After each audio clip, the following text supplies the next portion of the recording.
ભારતમાં વિજયાદશમીને ખરાબ પર સારાના વિજયના પ્રતીક તરીકે ઓળખવામાં આવે છે। રાવણ દહન, રામલીલા અને મેળા આ તહેવારનો અભિન્ન અંગ છે। રસપ્રદ વાત એ છે કે આ તહેવાર ફક્ત ભારત પૂરતો મર્યાદિત નથી। આ વર્ષે 2 ઓક્ટોબરના રોજ આવનાર વિજયાદશમી ફક્ત ભારતમાં જ નહીં પરંતુ વિશ્વના ઘણા દેશોમાં ઉજવવામાં આવે છે। તે વિવિધ દેશોમાં અલગ અલગ નામો અને પદ્ધતિઓ સાથે ઉજવવામાં આવે છે। ભારતીય સંસ્કૃતિની ઝલકથી શણગારેલા આ તહેવારો માત્ર ધાર્મિક રીતે મહત્વપૂર્ણ નથી પરંતુ સંસ્કૃતિ અને પર્યટનના દૃષ્ટિકોણથી પણ ખૂબ જ આકર્ષક છે। આજે એ જાણવાની કોશિશ કરીશું કે કયા દેશો છે જે વિજયાદશમીની ઉજવણી કરે છે અને વિશ્વના બીજા દેશોમાં તે કયા નામથી ઓળખાઈ રહ્યા છે।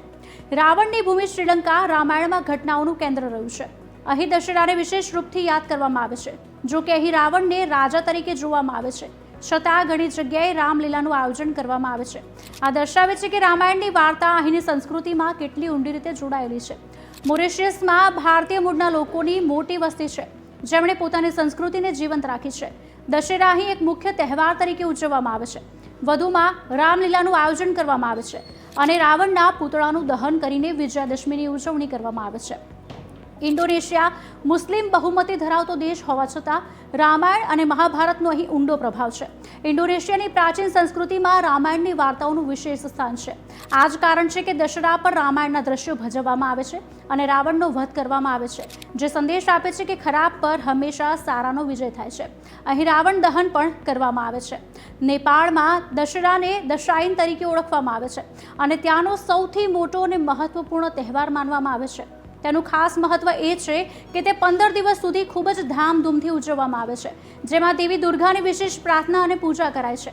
આ માત્ર એક ધાર્મિક ઉજવણી જ નથી પણ પરિવારના પુનઃમિલનનો પ્રસંગ પણ છે।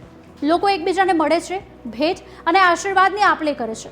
આ સમય દરમિયાન સમગ્ર દેશ ઉત્સવપૂર્ણ વાતાવરણનો અનુભવ કરે છે જેમાં શહેરોથી લઈને ગામડાઓ સુધી ભવ્ય મેળાઓ અને જીવંત કાર્યક્રમો યોજાઈ રહ્યા છે। ઓસ્ટ્રેલિયા જેવા દૂરના દેશમાં પણ દશેરા અને દુર્ગા પૂજા ખૂબ જ ઉત્સાહથી ઉજવવામાં આવે છે। અહીંના હિન્દુ સમુદાય રાત્રિની પ્રાર્થના અને રામલીલા ઉજવણીમાં સક્રિયપણે ભાગ પણ લે છે।